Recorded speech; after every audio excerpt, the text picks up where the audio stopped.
But I'm very, very pleased to be able to close this today with a plenary panel discussion. And I think from four members of the BALEAP community who represent two special interest groups, which are relatively recent for BALEAP, or the last 3-4 years? 2020 for the TNE SIG. Of the two, yes, and EMI then joined a bit later on. So I'm just going to check with Anna, you're hearing this okay at the moment? Yes. Perfect. Yes, we are. Yeah, so just reminding ourselves, we've still got some of our online delegates, and they've had an interesting day as well. I proposed 3 questions, but I'm only going to fall back on those if there aren't any from the audience to kick off with. You can see the 3 questions on there are sort of themed of past, present, and future of TNE and EMI. But if there are any others, then over to you straight away.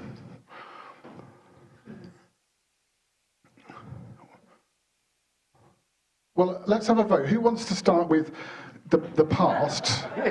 Who wants to start with the present? And who wants to start with the future? So let's votes for the past, question number 1. Okay, votes for the present, question number 2. And votes for the future, question number 3. Ah, well, the future wins. So the question for the future, what will the role of EAP look like in 5 to 10 years' time in EMI and TNE? And who would like to? Great, I'm going to hand the mic over. Get started since we're all scared to speak at the moment.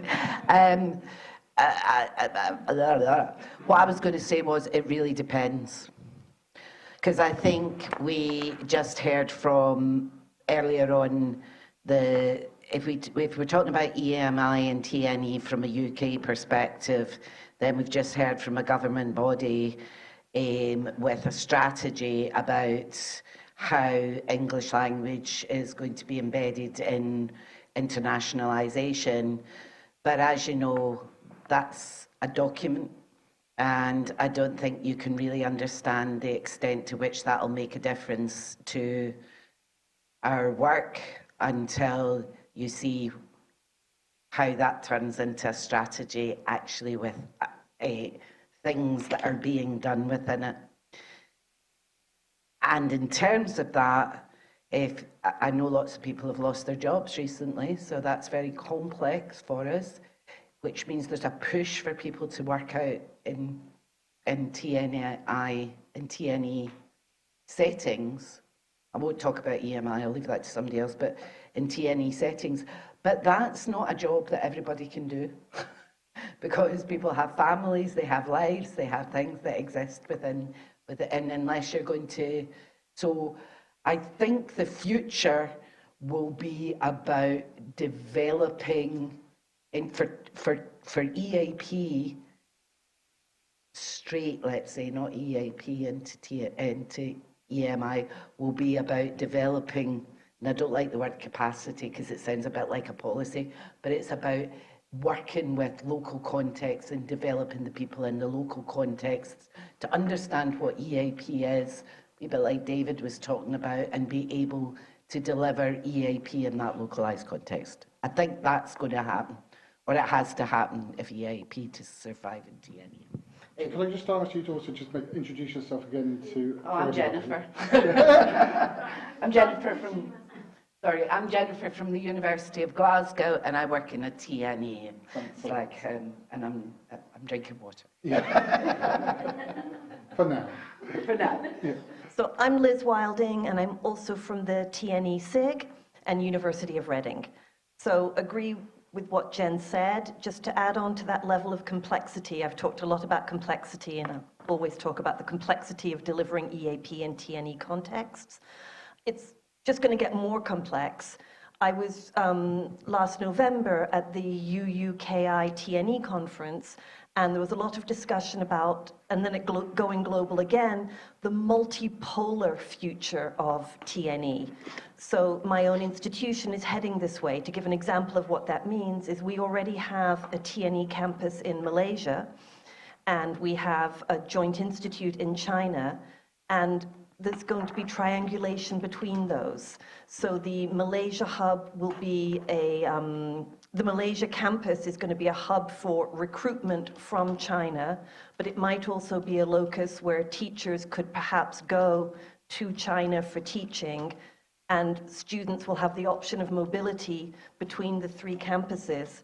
And so there's more and more of this coming of, we're used to this bilateral. I tend to talk about our partners in China, and that's a very strong relationship. But now there's going to be a relationship between more partners, and it's fascinating, but so complex.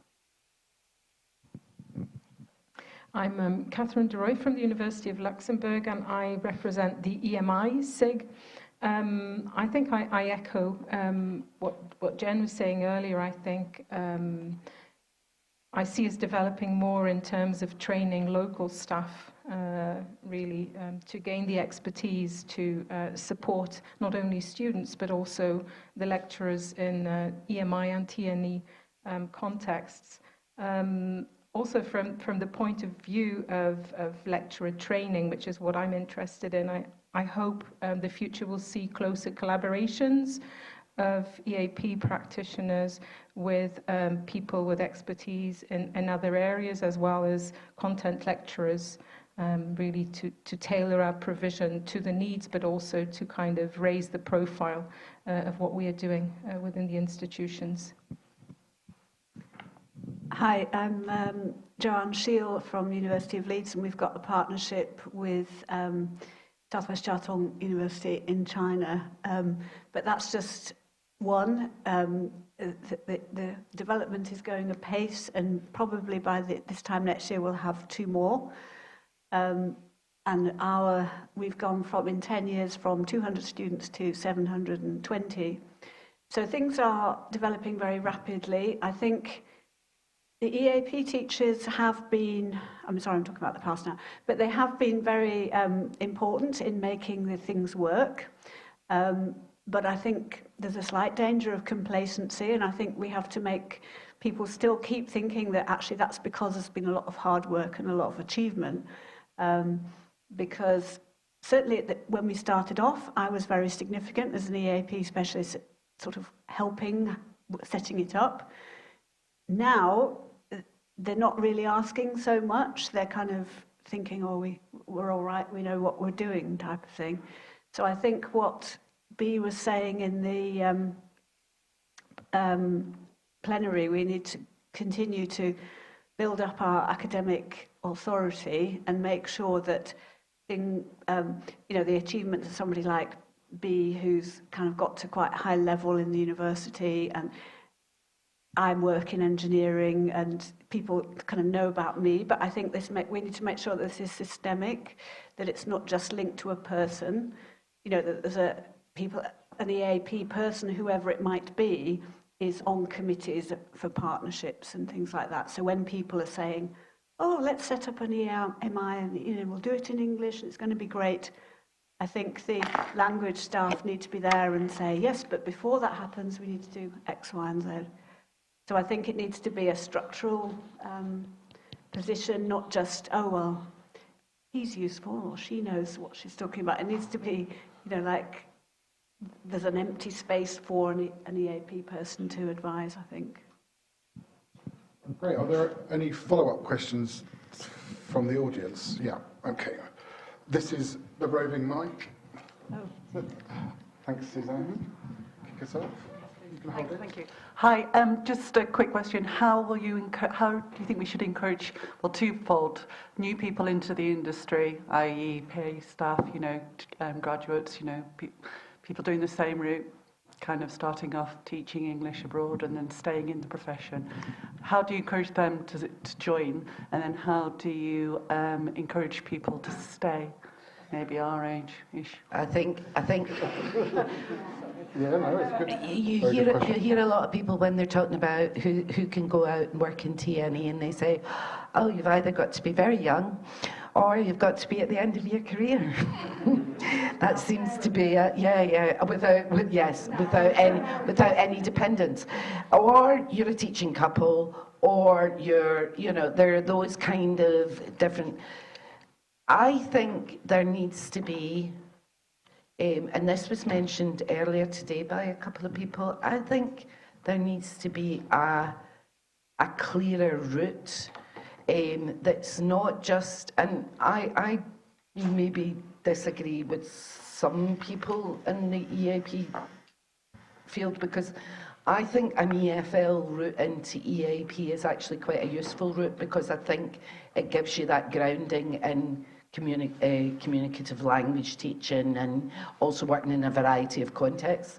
But I think now there's a danger that that's kind of disappearing and there's nothing to replace it.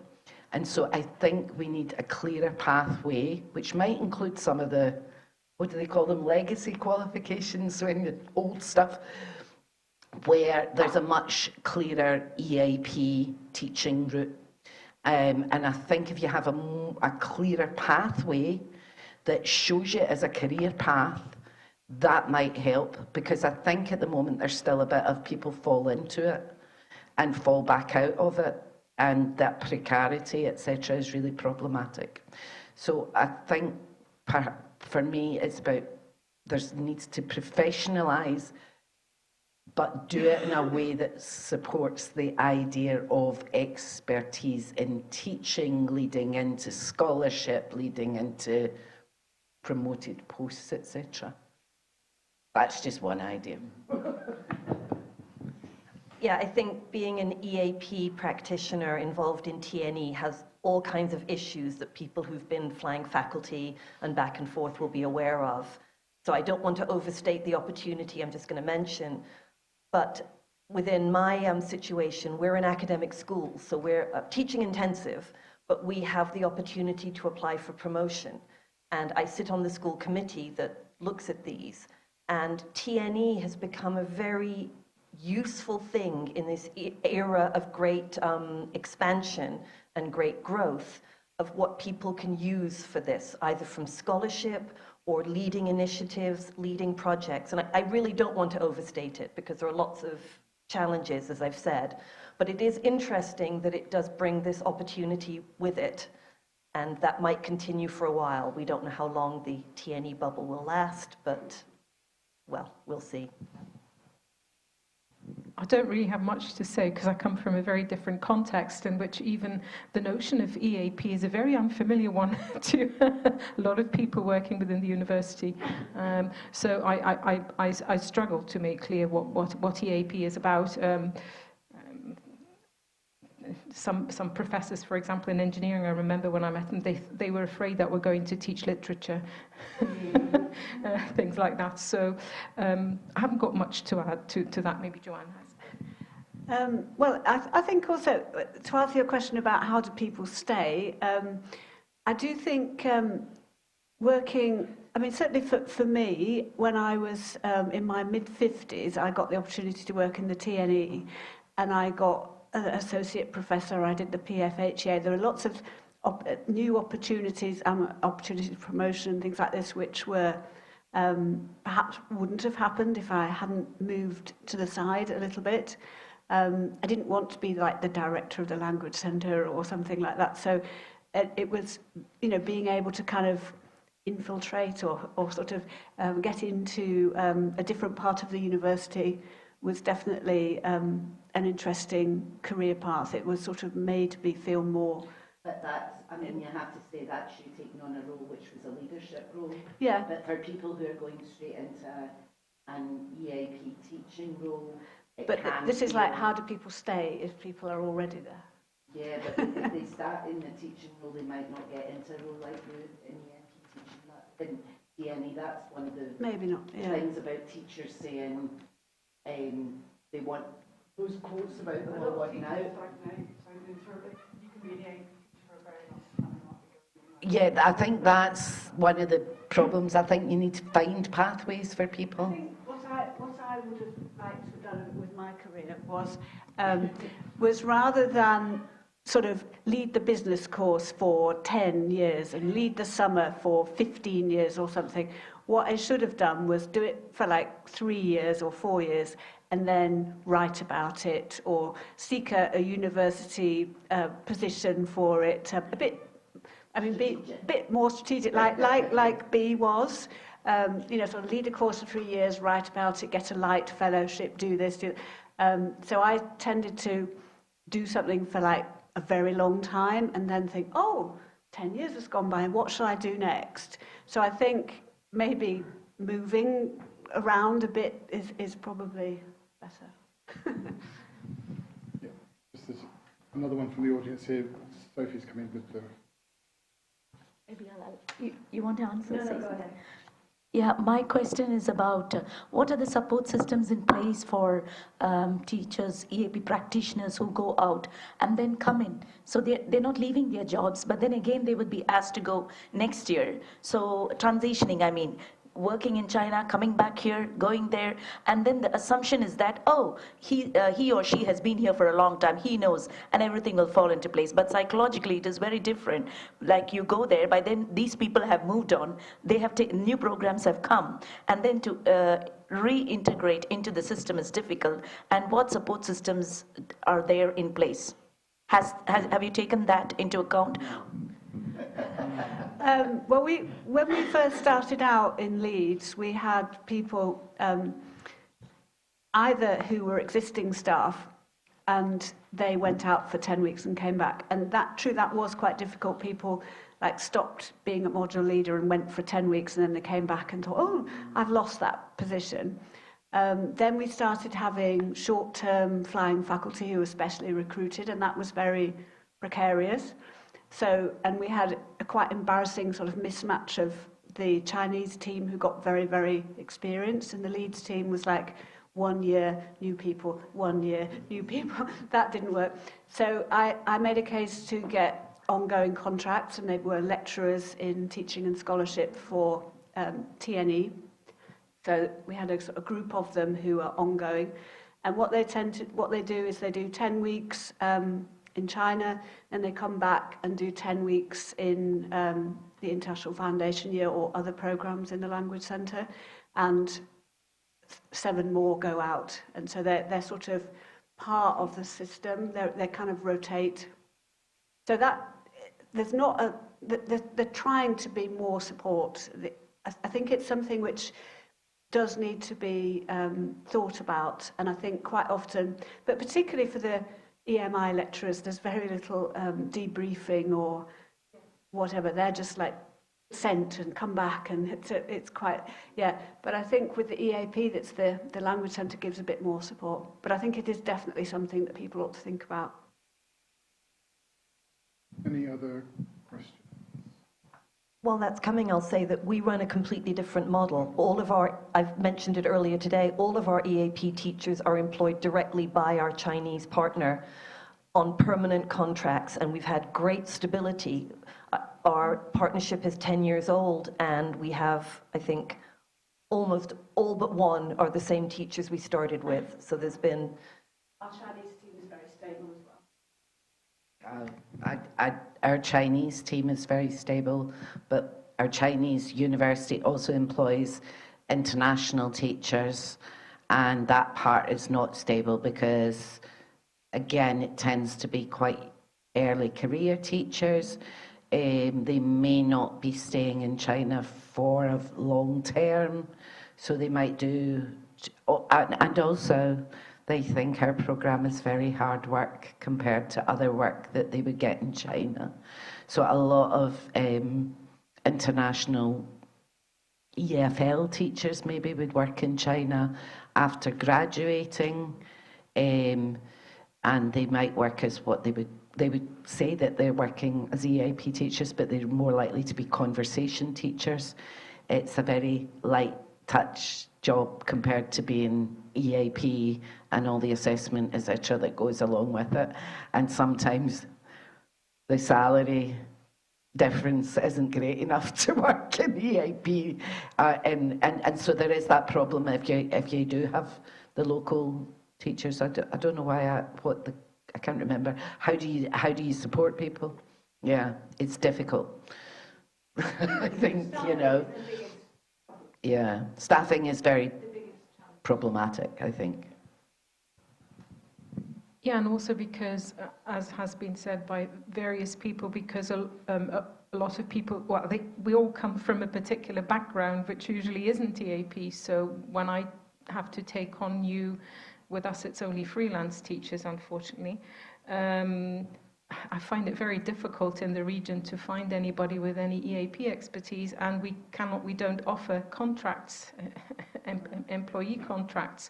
So people come and go all the time. So, and my time is limited, so the support I can give them is limited. And then when you've given somebody that support, they move on and you get new people. So it's the job insecurity is really not helpful in getting people that are specialised in EAP and the complexity that goes with these situations that we're talking about, these contexts. I think that's maybe why actually the solution is a localised solution, because I don't think flying faculty, sending people out from here, maybe a few people, but I don't think that can be your whole teaching body.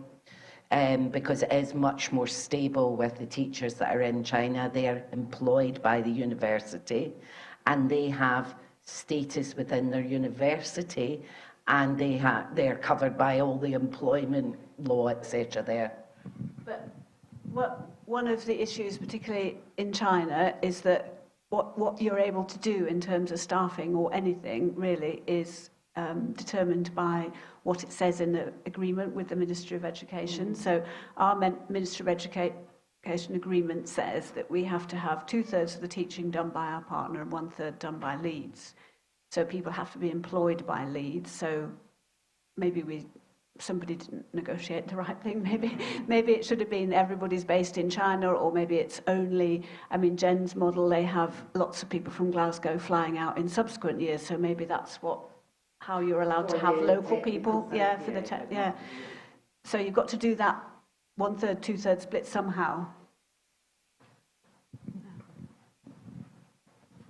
Just to add, in general, local regulation impacts every aspect of what you're doing in TNE, and that does cover recruitment and appointment of staff. So having said that there are advantages to local staff being appointed, there's also a sense that we do get say in who gets appointed, and our partner consults with us very productively, and that's great. So it's not to do with our partner, but the way employment works there is very different to the UK context in a way that sometimes there's a bit of dissonance between how things are done, and that would be with any country. I don't mean to pick on China at all. It's just every country has its own employment methods, and that I spend a lot of my time thinking about this, perhaps more than about EAP itself these days. Also, just a thought that just occurred for me from my times teaching linguistics in Vietnam.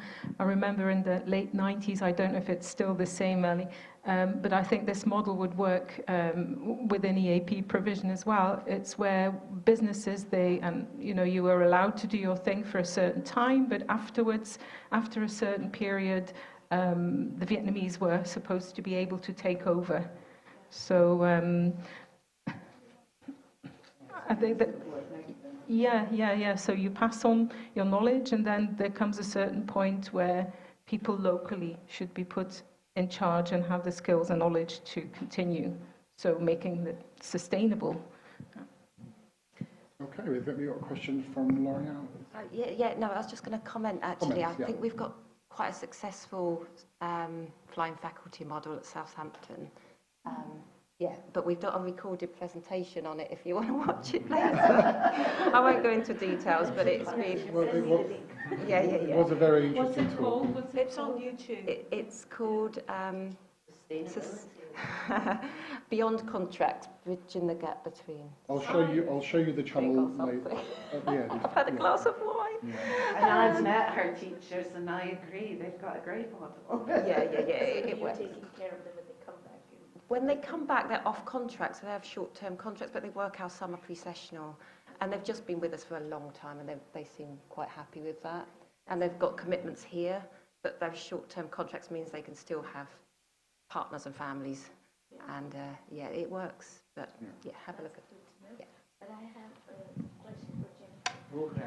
It's not a question actually, but doubt. You said that in your case, most of them are employed locally there. So what, they are EAP practitioners All our EIP practitioners are living employed. in China? The majority of our EIP, the majority of our EAP practitioners are local Chinese national teachers. And the majority of them will be, I think we've got about a 75%, 25% split. So 75% of the team are Chinese nationals, most of them in their first ever teaching job when they come to us. Some of them have done some work in like private language schools, IELTS training, etc. Occasionally we've got teachers who are on their second job, but that would be it. And the majority of them will never really have taught EAP before.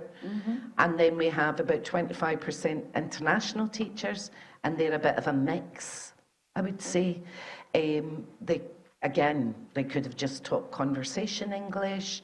It's very difficult to recruit in China because there's a lot of competition. Everybody is looking for teachers at the moment. Okay.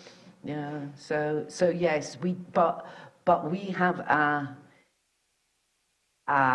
dedicated professional development program that runs within our system. So every semester, you have like a 15-week semester, you were saying?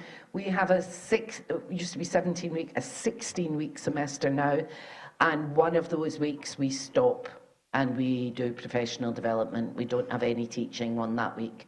So that's part of our professional development system that it's, and we started that something like 7 years ago, and we haven't missed a semester even during COVID. So that's quite a lot of training in terms of what we've been doing over 7-8 years. But that's just part of the training, but it is dedicated to kind of build skills and knowledge. Thank you, Jennifer. Okay, I've got maybe moving to a different topic. I'll just grab the microphone. Yeah, and not a different topic, but I'm going to be a bit controversial. I wonder what is the lifespan of EMI given the pressures from technology and multilingualism, translanguaging, AI.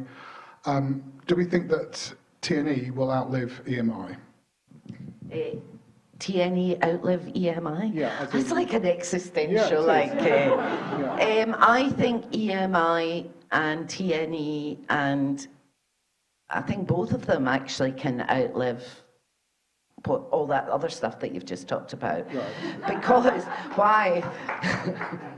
Why? Because when you outsource things like language to a machine, then, and it's quite interesting, some of our teachers talk about this, they'll say, the students say they don't need to learn this stuff anymore because they can Bing, etc. But our teachers themselves, as I say, the majority of them are Chinese nationals who have a really, really high level of English, yeah?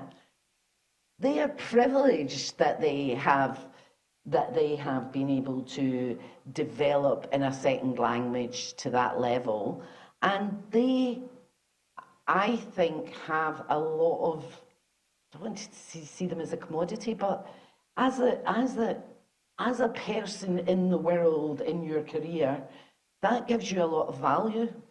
And I think that young people in their careers may see this as, at the moment they might be saying, we don't need that, we don't need that.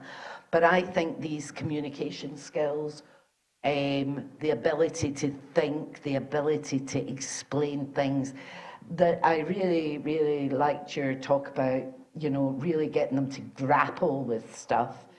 I think that'll become very valued. That's my hope, that, so yes, we can outlive everything.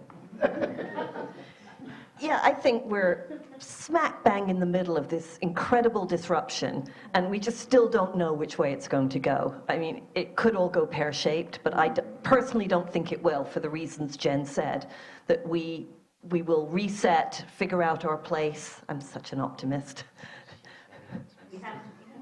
We have to be. But there will be a role. Whether it will look like the EAP that I've always taught, I very much doubt it will. And I can see directions that we're going in, but I'm not going to actually predict what they will be. The EAP doesn't look like what it looked like 20 years ago either, does it? I mean, or English language teaching, let's say, to make it a bit more... I mean, if you think about the types of exams and the things that people were doing 20 years ago, it was very kind of discrete testing, and, you know, you could almost learn it off. We've moved on from there, and we're going to have to move on again, aren't we? In terms of what we think is important in terms of communication. Yeah, I'm glad you're saying all of that, because I had a question that I said, it was my question, yeah, because they're working on interpreting for Parliament at Luxembourg University, which is a multilingual university. And when I listened to this professor at my university talk about this, I thought, oh, what would happen if one day, probably very soon, a lecturer could speak in any language, and it would be perfectly interpreted into any language for the student listening? What would then be our role? So, The last time I went to China, we had a meeting with a potential new partner, and it was one of these grand meetings. Everyone's all very formal, and their side of the table, our side of the table. And the last minute they popped up and said, well, do you mind if we have the DeepSeek interpretation tool on? And sort of wanted to see it in action. So of course said yes. And it was absolutely amazing. People said things, and there it is, appearing on the screen, and it was seamless. Now, the problem is I don't speak Chinese, so when I say it was seamless, it seemed seamless. Problem one. And second, our VC has a name that wouldn't seem particularly English. He's from the Netherlands. And every time DeepSeek translated and put his name on the screen, it mangled it in a new and interesting way, to the point that the group of us in the back were dissolving into laughter in a very inappropriate way. And this was just a lived example of it's making incredible strides, but it's not there yet. Can I tell a very quick anecdote about that? No, okay. You saw it in action, actually, Joanne. We were at a conference in Beijing that I was presenting at, and they had it right up on the screen behind me.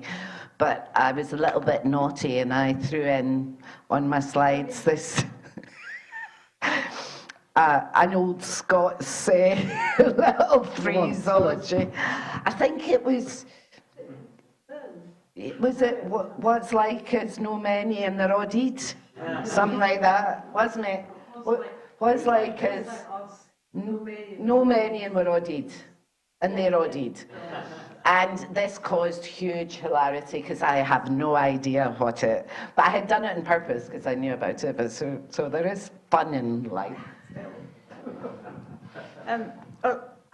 My reflection is that I work in engineering, and obviously people in engineering are thinking about AI and the role of AI. It's not simply do you understand the English words? You know, that it's can somebody build a bridge? Will they be able to know how to do it? Will they practically be able to do? You can't just get AI to do everything for you. You can get AI to give you good marks in a test, but it's not going to necessarily enable you to create something. And they're talking about patents, and everybody is very interested in this. And I think it's going to be a general thing for education.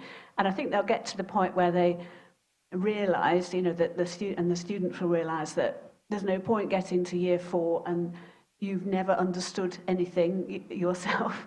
You've never learnt anything. You've just been very good at using your phone to give you some easy answers. You know, so I think it's an issue that faces education in general, and I think higher education particularly, and it's something that we've got to go with the rest of the university on and kind of listen to what they're thinking about, worrying about, and try and kind of help create solutions for everybody. I was talking to an Take the engineer. microphone, sorry. Yeah, sorry. I was talking to an engineer the other day. We were talking about student engagement and stuff, and he, his first language is not English. He's now working in an EMI context in China as a lecturer, and he also has PhD students in Glasgow, and for him, what he had learned through doing EAP throughout his undergrad and postgrad degree, he thought it was crucial, and he felt that that was something that was missing actually with some of his students who were becoming really over-reliant on AI and machines in order to do things for them. And I think at some point something's going to happen there, because we have to think about that fundamentally, what it means about how we learn things. Richard, you've got a comment, question? Does that work okay? It's not actually a question, it's really an observation. Yeah. Oh, Is that okay? It's not. Yeah, go for it. I think the question about what does EMI and TNE look like in 10, 15 years' time, I think it will last. And I think it's because of demographics. Because I think Europe is in demographic decline. That's going to hit China in 2030. It's already happening in East Asia. So the number of students, number of people who will actually be of university age is going to pivot. So international education is going to move towards, I think, India, Africa, Central Asia, the Gulf states, where they have a different demographic pattern. And if you think about, so we've been talking a lot about, setting up institutions in China, but in 10 years' time, I think you might find a lot of the students in those institutions are not actually Chinese. Yeah. And China is trying to position itself as the real driver of international education. And I think probably English will still be the main language that's used to communicate in that. Liz, did you have any? well, it might be English, it might be Chinese, or any other language. That's what I mean. I was thinking maybe longer term, if I can comment. Yeah. So, I mean, I was playing devil's advocate slightly, but I think in 50 years, I think we need to pivot away from the E in EMI and pivot ourselves towards we are language experts, not English experts. We are communication experts. We are pedagogical experts. Language and teaching experts. And I think, I think that's probably the way that we will survive, is that we may have to drop the fact that we are English experts. And that brings with it a lot of baggage when it comes to, imperialism of language and the way that control of language and who owns the language, which is being eaten away by the technology, by multilingualism, translanguaging. Young people are happily switching between languages, online and using the technology. It's not there yet, but if we are agile enough, we will be able to do that. And I also, bigging up our own profession, we seem to be ahead of the curve when it comes to pedagogy often. If you look at subject pedagogy, it's moving towards language pedagogy in terms of the way in which people learn generally. And I think that is where a lot of EMI training seems to be, at least half of it in my experience, is about pedagogy, not about the English part of it. So I think what will EAP look like in the future? It might not have the E in it, but it will have the A and the P. It will have academic purpose, and I think we probably need to be open to that change, of dropping the E a bit. Yeah. I think thinking about teaching in terms of nobody's teaching a particular subject. We're all teaching the students. So I think it's thinking about having the students as the focus. Whenever you come into a classroom and thinking about the students, that's what EAP does a lot. You're looking at how people are reacting and things like that. So I think, that student focus is a key thing which EMI and everybody, we all need to think about. I'm going to pose you one final challenge then of the panel. It's been fascinating. I'm going to ask you in 30 seconds each to tell us what should us as EAP specialists be focusing on in the next month or two when we leave this conference. What do you think should our goals in terms of development? Easter holidays. Yeah, apart from a holiday and a glass of wine, but in terms of what we will put on our next typical kind of development goal or whatever else, what should we be doing if we want to, like, you know, you're saying, Joanne, you know, have this, you wish you'd shifted every 3 years, and what should we be doing now to, you know, stay in the industry, to be here in 20 years, you know, if we... I think one of the things that in Leeds it's become very sort of scholarship focused, and I think it would be good to have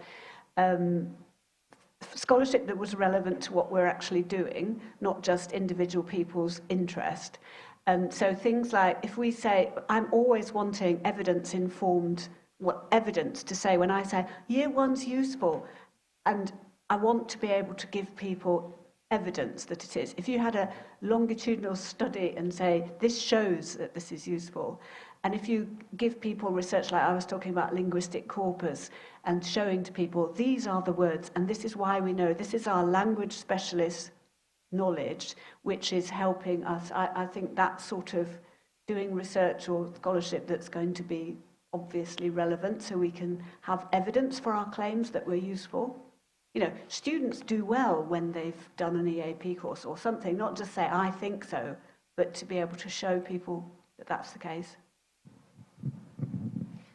I think to come back to the plenary this morning about our marginalised and marginal status, it's important that we muster the confidence to actually get in touch with people in managerial positions like in my case, the rectorate and vice-rectorate. Yes, it helps if you're a professor, but still as a professor with specialism in applied linguistics and EAP, you still tend to be kind of marginalised compared to others anyway.